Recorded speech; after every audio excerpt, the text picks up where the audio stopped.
How's it going, guys? So I figured I'd do a little video today on my tow rig setup.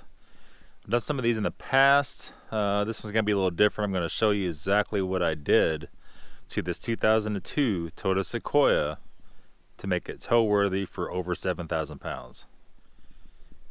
Okay, so this setup has 392,000 miles on it. It's never had a transmission. It's never had an engine. It's been well maintained. I make sure to check the fluids every time I tow with it, change the oil on a regular basis, change the transmission fluid on a regular basis. The very first thing you're going to have problems with, this is an already extremely heavy vehicle. And it's almost right at 6,000 pounds the way this one sets. I've actually had it on the scale. So the first thing is 6-ply tires. A lot of guys, when you buy one of these off Craigslist, it's going to have 6-ply tires on it more than likely. The 6-ply tires are already overloaded with this thing empty. That's how heavy it is.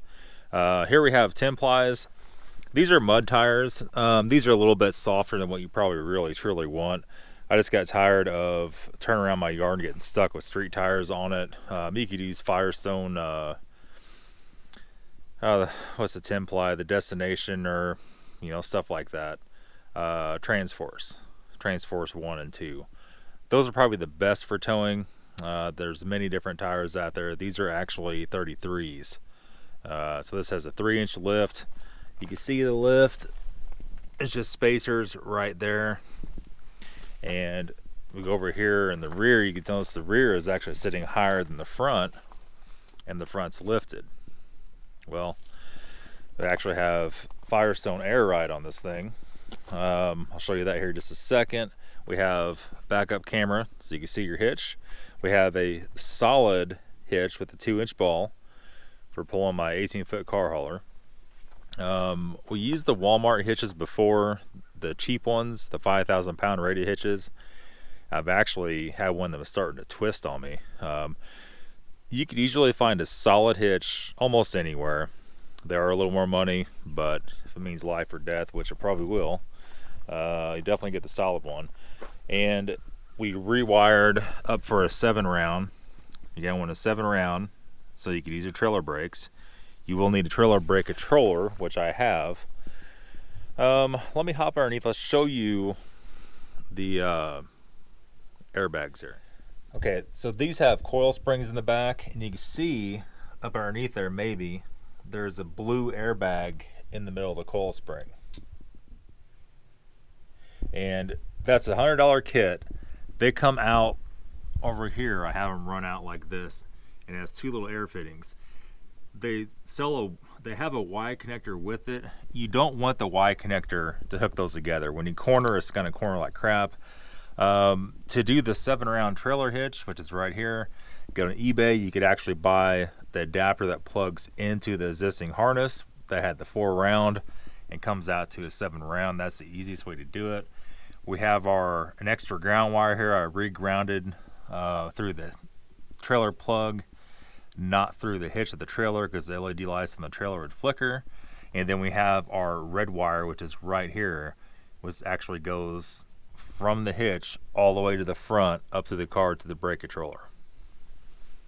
Now the Sequoia has an advantage that a lot of tow vehicles don't have. It actually has disc brakes in the rear. So make sure your brake pads are good. I like to run ceramics pads on the front and the rear. The back disc are not slotted and drilled. The front disc are. And we just ran these zinc plated disc on there, if you can see that or not. Probably not. And that is ensure proper cooling when braking, pulling heavy loads. And also we have ceramic pads in the front.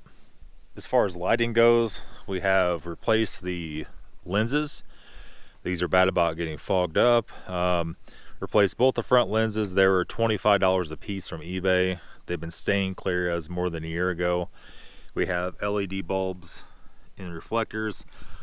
One thing to remember when we do LED headlights on a Toyota, pretty much Toyota anything, we'll take the HB4 or the H4 bulbs, and the way these reflector housings work, they could only shine up. if you have a two-way bulb that's shining up and down, the beam will be scattered.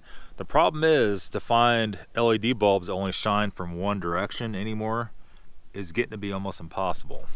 So we're gonna try a set maybe coming up that's four-sided and see if that works any better. Other than that, you could also put LEDs in these lights up here. These tend to burn out really fast. That's not an absolute must. As far as that on the front of it, that's pretty much it. We do have a light bar installed on top of this one. This is the aux beam 42-inch. It's kind of janky how it's mounted up there on top of that rack, but it didn't want to have to drill into the roof or drill into anything, so that worked out real good. When you're towing, you want to be able to see ahead of you. I live in the country, so as far as deer go, or if it's snowing out, you can turn your light bar on if there's other cars coming your way, and you could be nice and safe. That kind of goes along with the LED headlights too. You can see a lot further with those than standard or even HID, you know, and that is also a very safe option also. Inside here, you can see we just done rubber floor mats. It's kind of dirty in here. We have our trailer brake controller. I just slipped out the ashtray because obviously I don't smoke, and that was a perfect mounting spot to mount the brake controller, and it's mounted right here. This is a cheap Reese hitch one. Not very, I think it's like 30 bucks, to be honest with you, off Amazon. Not very fancy, but it works perfect. Sometimes the more fancy ones get a little more difficult to figure out. They're too grabby or not grabby enough. This one's real super easy to operate. And then our backup camera set up. This is just the over the rearview mirror one, and then all of our wires are up here in my sunglass holder. I don't ever use that.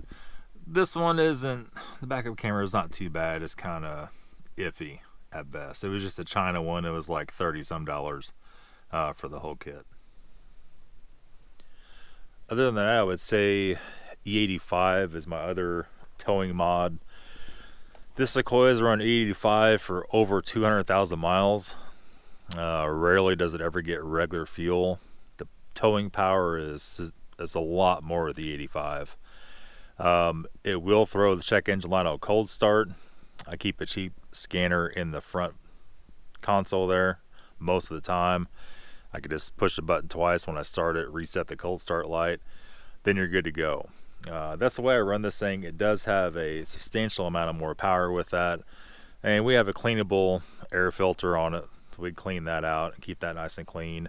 These spark plugs, about every 40,000 miles of spark plugs, you have to run NGKs in these. After that time, the spark plugs are on their way out. Never had to replace a coil pack in almost 400,000 miles. Never had to replace anything but an alternator and ball joints and tie rods.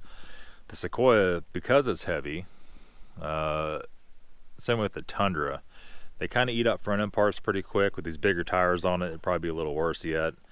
But yeah, overall, can't really complain about it. Perfect tow vehicle. This thing pulls almost daily with my 18-foot car hauler. If you watch my main channel, the link's in the description. I do a lot of BMW stuff. It is usually around 6,500 pounds to over 10,000 pounds when I pull my tractor with it, with my car hauler. The tractor is 8,000 pounds. The car hauler is 2,200 pounds. So it's about 10-2. It does it no problem. There's no lack of power. You can pull anything with it. I'd say up to around 10, 11,000 pounds. Not that it wouldn't pull more than that. I just wouldn't want to put it through that and potentially hurt something. Never a dry shaft problem, never a transmission hiccup, never a lack of power. That's it, guys. Thanks for watching. Hope you enjoyed the video. Have a good day.